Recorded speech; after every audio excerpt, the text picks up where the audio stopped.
Second example here, same idea as Kim and her hats and scarves. We have Henry. He is making toy trucks and toy cars. Notice I did already assign variables just again so we're all on the same page. So X is going to represent cars and Y is going to represent his toy trucks.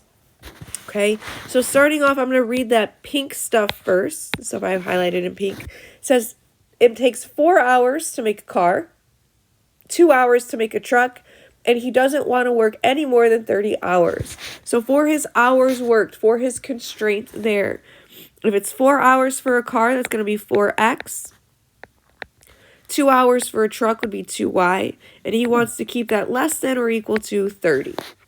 Okay, he wants to work at most 30 hours, no more than 30 hours. Okay. He does have a limit for himself. He wants to make at least 6 cars. So cars, X has to be greater than or equal to 6. Now trucks, he doesn't have anything in there that says that he wants to make a certain amount of trucks. So trucks is just going to be Y greater than or equal to 0. Okay, he doesn't set any specific limitations or constraints on trucks. So he can make some, he cannot make some. He's not really picky about it.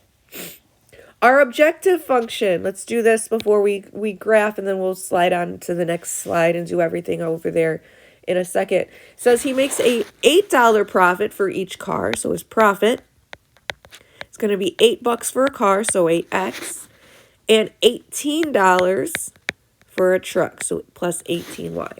Okay, and I'm actually going to take this because I'm going to copy and paste it down below on the next slide, so that we can optimize it. So we have our constraints, we have our restrictions that he's setting on himself for his hours worked and how many cars and trucks he needs to make there. And then we also have his objective function, how much he's planning on making. And obviously, we are going to want to maximize this objective function so that we can figure out what Henry would have to do to make the most money. Okay, so pasting that down there, let's grab our Desmos. Let's clear out our other ones here. And let's put in our new constraints, our new restrictions. So we got X is greater than or equal to 6. That's showing the fact that he wants to make at least 6 cars. We got Y greater than or equal to 0. That's showing the fact that, he's not really picky about how many trucks he makes.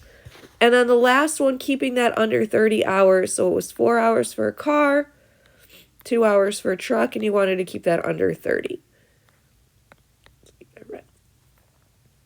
All right, so let's see what this graph looks like. Let's find our feasible region, which is pretty small.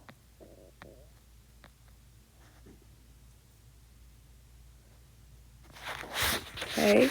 So let me zoom in there. We got this triangular shape again. Makes sense because we had 3 inequalities. And let's throw this into our graph. There it is.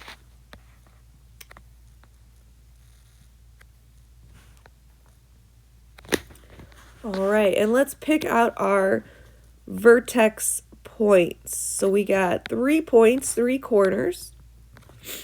Down here, bottom right corner, we got 6, 0. So 6 cars, no trucks. Up top, we have 6, 3. So 6 cars, 3 trucks. And over here, we have 7.5, 0. Which, I guess, logically, if you think about that, doesn't really make sense. But it's not going to matter, because that's not going to be our maximum. Now, looking at these combinations, you could probably mentally figure out which one is going to give him the most money. And that's what happens, especially if you see corners that have like negatives and stuff, you kind of rule those out. So looking at these, I mean, clearly, logically speaking, it's probably going to be the 6, 3. If we plug these numbers in, let's see, 8 times 6 would be $48 profit. If I do the 7.5, 7.5 times 8 would be $60 profit. But the clear probably obvious winner here is if we do the 6, 3. So 8 times 6 would be 48, plus 18 times 3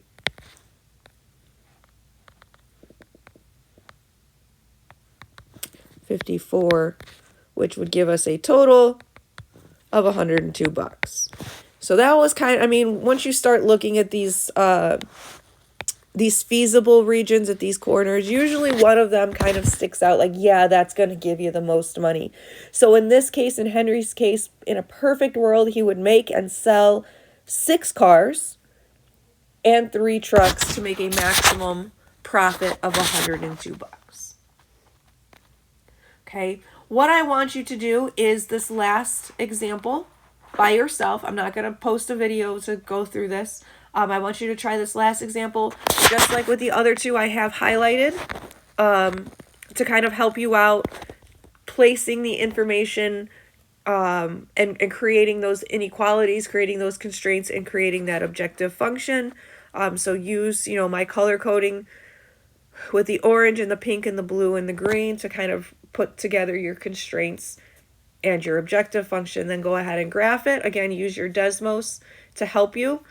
Since this has 5 constraints, 5 inequalities, you will have kind of a 5-sided figure for your feasible region, which means you will have 5 possible corners to check when you're doing your objective function and when you're trying to maximize Mr. Beauregard's profit on his pigs and goats.